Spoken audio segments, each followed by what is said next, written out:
जोगेंद्र जी, बात करें ओवरऑल हम 10 लोकसभा सीटें हरियाणा में हैं और रोहतक लोकसभा सीट का क्या लगता है, बीजेपी जीत पाएगी एक बार फिर या फिर कांग्रेस अपना परचम ले? देखो, वैसे तो प्रत्याशी पर भी डिपेंड करता है, परंतु आज के दिन यहाँ कांग्रेस का प्रत्याशी दीपेंद्र सिंह हुड्डा एज पर है और आज की परिस्थिति में दीपेंद्र सिंह हुड्डा कम से कम 5% के मार्जिन से ये माना जाएगा लगभग 13 से 13.5 लाख वोट पोल हो सकते हैं, लगभग 60 से 65,000 वोटों से आगे है। यदि यहाँ पर यादव प्रत्याशी आया तो ये मार्जिन घटकर लगभग 3% रह सकता है, फिर भी दीपेंद्र सिंह हुड्डा 3% वोटों से आगे है। और यदि यहाँ पर कांग्रेस के सामने भाजपा जाट प्रत्याशी उतार देती है तो दीपेंद्र सिंह हुड्डा कम से कम 8 से 10% से मार्जिन से ये चुनाव जीतेंगे। वो फिर लीड बढ़कर 1 लाख पार हो जाएगी यदि सामने जाट प्रत्याशी। क्या कारण है मत प्रतिशत का घटना बीजेपी का इस लोकसभा में? देखो, जो यहाँ के जो सांसद थे उनको फुल फ्लैग काम नहीं करने दिया।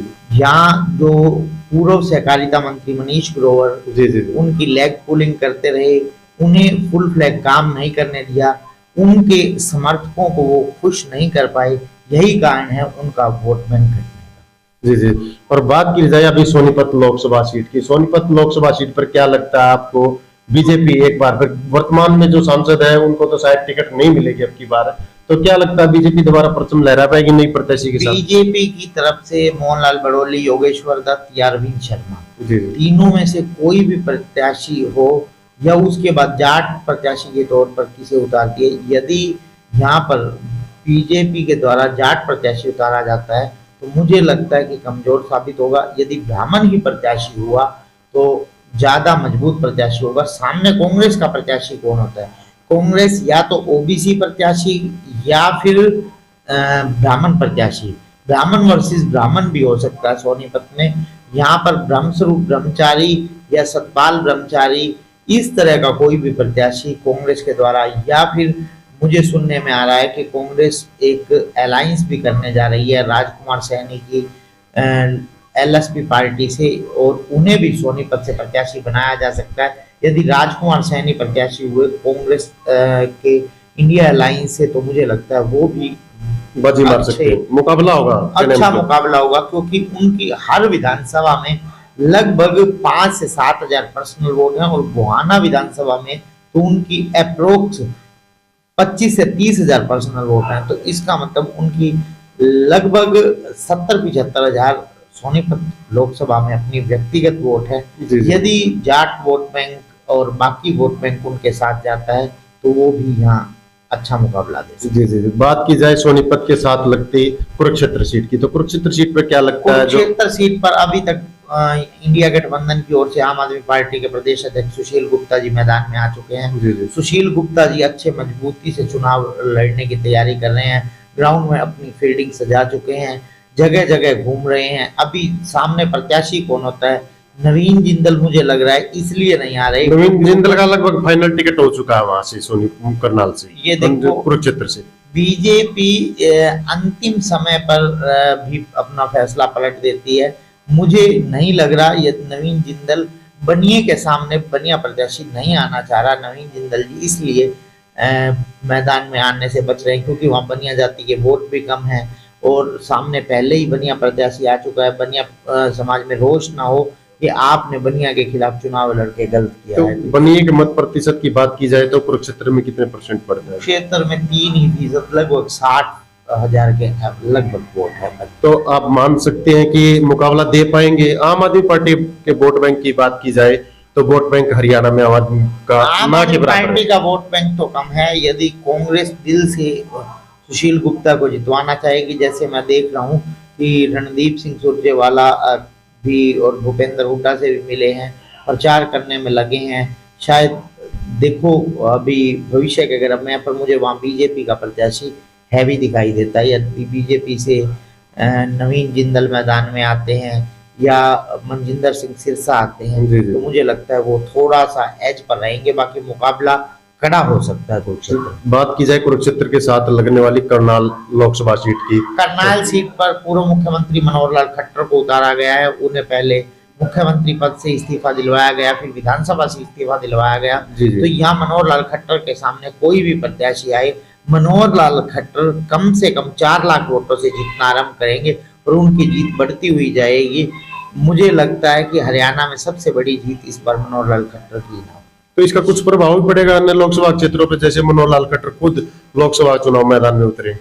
देखो, जो पंजाबी समाज में नुकसान होने की संभावना थी उसको डैमेज कंट्रोल करने के लिए मनोहर लाल खट्टर को यहाँ लोकसभा का प्रत्याशी बनाया गया।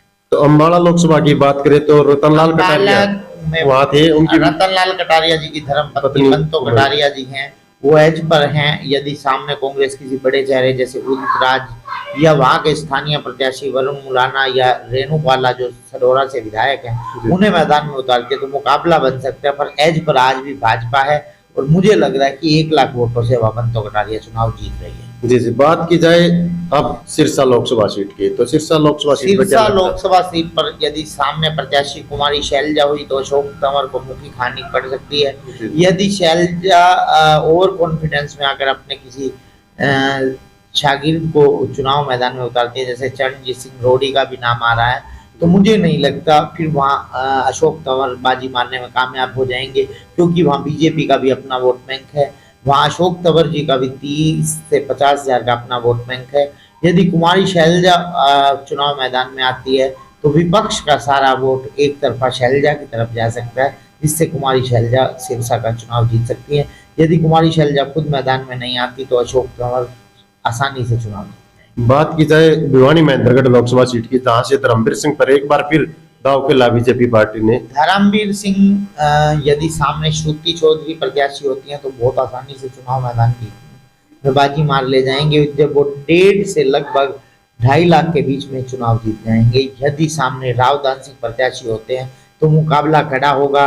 राव दान सिंह के चुनाव मैदान में आने पर जो अहिरवाल बेल्ट की 4 सीटें हैं वहां पर राव दान सिंह बीजेपी के जबड़े से यादव वोट खींच कर ला सकते हैं। यदि जाट वोट बैंक जो सेंटिमेंट है भाजपा के अगेंस्ट जा रहा है वो अगेंस्ट गया तो मुकाबला खड़ा होगा और अप्रत्याशित पर जो परिणाम आते हुए राव दान सिंह शायद धर्मवीर सिंह को हरा भी सकते हैं। बात की जाए गुरुग्राम लोकसभा सीट की, जहां से एक बार फिर राव इंद्रजीत सिंह को चुनावी मैदान में। राव इंद्रजीत के सामने प्रत्याशी कौन होता है? 2-3 प्रत्याशियों के नाम की चर्चा है। आफ्ताब अहमद, यदि आफ्ताब अहमद आते हैं तो बीजेपी हिंदू मुस्लिम कार्ड खेलेगी और मार्जिन पिछली बार से भी बढ़ जाएगा। लगभग पिछली बार 3,86,000 मतों से जीते थे राव इंद्रजीत, वो मार्जिन बढ़ते हुए शायद 3,86,000 से बढ़कर 4.5 लाख तक भी चला जाए।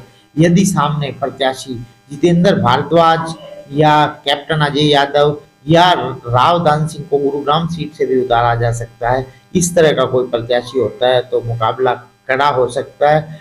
फिर भी एज पर बीजेपी रहेगी। राव दान सिंह किसी भी तरीके से ये चुनाव हार नहीं रहे हैं। तो फरीदाबाद लोकसभा सीट पर भी वही पुराने प्रत्याशी कृष्ण पाल गुर्जर को रिपीट किया तो कृष्ण पाल गुर्जर जीत रहे हैं। इसलिए भाजपा कई बार सर्वे करवाती है, कई बार के सर्वे के बाद चुनाव में प्रत्याशी को उतारा जाता है। कृष्ण पाल गुर्जर की टिकट के दावेदार और भी थे वहां फरीदाबाद से, विपुल गोयल, राजेश नागर, उनको अगर किनारा करके कृष्ण पाल गुर्जर को टिकट दी है तो मुझे लगता है कि कृष्ण पाल गुर्जर आसानी से अपना चुनाव जीत रहे हैं।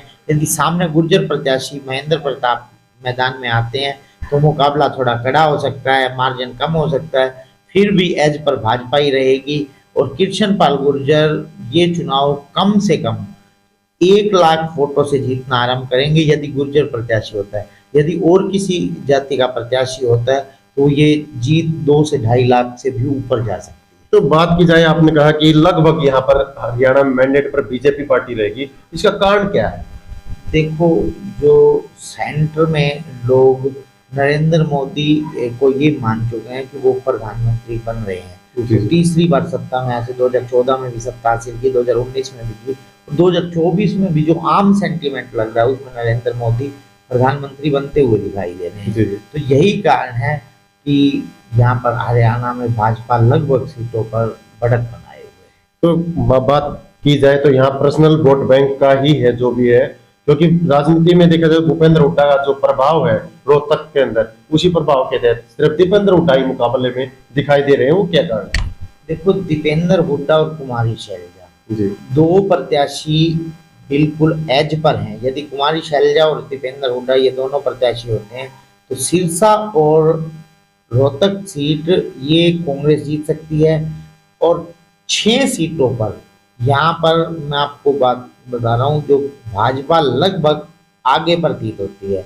2 से 3 सीटों पर 5 सीटों पर भाजपा क्लियर कट आगे दिखाई देती है। केवल 2 से 3 सीटों पर मुकाबला बनता दिखाई दे रहा है, जिसमें जो भाजपा ने अभी प्रत्याशी नहीं उतारे हैं। हिसार, सोनीपत और कुरुक्षेत्र यहाँ पर मुकाबला हो सकता है। भिवानी महेंद्रगढ़ में भी थोड़ा बहुत मुकाबला हो सकता है यदि प्रत्याशी रावदान सिंह हो। तो क्या क्या कारण है बीजेपी लगातार जो 6 सीटें डिक्लेयर कर दी थी, 4 सीटें डिक्लेयर नहीं कर पा रही अभी तक प्रत्याशी? देखो, यहाँ कई प्रमोटेशन एंड कम्बिनेशन है। हमने पीछे बात भी की कि भाजपा को सोशल इंजीनियरिंग करनी है, हर जाति को खुश करना है, हर जाति का प्रत्याशी उतारना है, किसी एक जाति को ज्यादा महत्व नहीं देना है। तो उस कश्मकश में भाजपा अभी तक 4 प्रत्याशी उम्मीदवार अभी मैदान में नहीं उतार पाई है। बात करें राजकुमार सैनी की, राजकुमार सैनी अगर साथ में आते हैं तो 10 लोकसभा पर कुछ प्रभाव डाल पाएंगे? अब बिल्कुल राजकुमार सैनी का अपना ओबीसी के अंदर और थोड़ा सा एससी समाज में भी अपना एक पर्सनल वोट बैंक है। वो किसी भी विधानसभा पर चले जाएं, 3 से 5 और कुरुक्षेत्र की साइड या सोनीपत लोकसभा में कई विधानसभा सीटों पर उनका ये वोट बैंक लगभग 10 से 15 हजार भी है। तो इसलिए राजकुमार सैनी का अगर विलय होता है या वो कांग्रेस के साथ अलायंस करते हैं, उसका सीधा सीधा फायदा कांग्रेस को हो सकता है। ये थी हमारी खास मुलाकात जोगेंद्र कथुरिया जी, जो राजनीतिक विशेषज्ञ हैं। उन्होंने बताया हरियाणा की जो 10 लोकसभा सीटें हैं उनमें से 6 पर लगभग बीजेपी क्लियर है सर, और 4 पर मुकाबला हो सकता है। 2 पर कांग्रेस आगे हो सकती है यदि दीपेंद्र हुड्डा और कुमारी शैलजा प्रत्याशी हुए, और 2 पर मुकाबला हो सकता है, वो प्रत्याशियों पर डिपेंड करेगा। सोनीपत और भिवानी, हिसार, कुरुक्षेत्र, इन पर थोड़े मुकाबले के चांस हैं।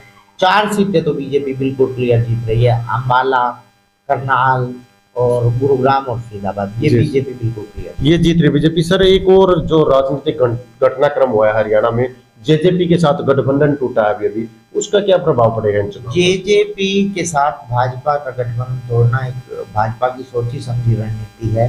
भाजपा ने जेजेपी के साथ आनन फानन में ये गठबंधन इसलिए तोड़ा, भाजपा ने ये सोचा कभी जाट मतदाता एक तरफ लामबंद ना हो जाए हमारे खिलाफ। तो इसलिए यदि जेजेपी का भी एक प्रत्याशी आएगा तो 1 से 2 या किसी लोकसभा में 3 से 5% भी वोट वो खराब कर सकते हैं, वोट काट सकते हैं जाट प्रत्याशियों का। तो उस में मुकाबले को त्रिकोणीय बनाने के लिए या वोट खराब करने के लिए जेजेपी के साथ अलायंस तोड़ा, और जेजेपी का जो प्रत्याशी आएगा वो यहाँ पर भाजपा के विरुद्ध का वोट बांटने का ही काम। तो आपका कहना है कि ये बंद कमरे में एक सोची समझी रणनीति के तहत इस तरह का गठबंधन तोड़ा गया? जब गठबंधन टूट चुका था उसके बाद भी जो एक गुप्त सूत्रों के हवाले से खबर आई है, वायरल हो रही है कि दुष्यंत चौटाला और मनोहर लाल खट्टर की एक मीटिंग भी हुई है बाद में राजभवन में। तो इस तरह की चलती रहती हैं। जैसा कि सुनने में आया कि वही व्हिप भी जारी किया गया था सभी एमएलएज को वहां हाजिर रहने के लिए सदन में। ये भी एक सोची समझी मतलब रणनीति के तहत किया गया था।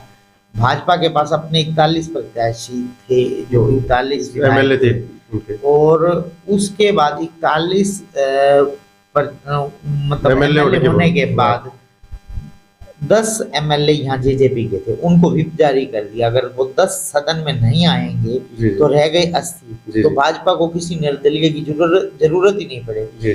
जो निर्दलियों की इम्पोर्टेंस घटाने के लिए ये जेजेपी ने बीजेपी को अप्रत्यक्ष तौर पर फायदा किया। जी। तो बात की जाए हलपा की, हलपा भी एक पार्टी हो चुकी है, हरियाणा में जन्म ले चुकी है, उसका क्या जनाधार रहेगा हरियाणा में? हलोपा मतलब आप इनके लिए गोपाल कांडा की पार्टी के लिए बात कर रहे हैं, जब ये बलराज कुंडो भी लेकर आ रहे हैं आपको? तो शायद जन चेतना मंच, हजपा इस टाइप से हजपा पार्टी के नाम से ऐसा कुछ बनाया है। वो देखो एचजेपी, उनकी सोच तो है कि मैं हरियाणा का मुख्यमंत्री बनूं, पर हरियाणा के मुख्यमंत्री की सीट पर बैठना इतना आसान नहीं है। उसके लिए सालों साल मेहनत करनी पड़ती है। एक हलके के बाहर केवल महम चौबीसी के बाहर बलराज कुंडू का इतना वोट बैंक नहीं है। लोग समझ चुके हैं कि ये अप्रत्यक्ष तौर पर कहीं ना कहीं भाजपा को ही फायदा पहुंचा रहे हैं। भाजपा इनके कंधे पर शायद बंदूक रख के जो चला रही है, वो जनता जानती है, कोई ऐसा खासा प्रभाव नहीं है। वो चाहते हैं कि मैं किंग मेकर बनूं, परंतु मुझे 2024 के चुनाव में कहीं नहीं दिखाई दे। जी जी, इसी तरह की नई नई अपडेट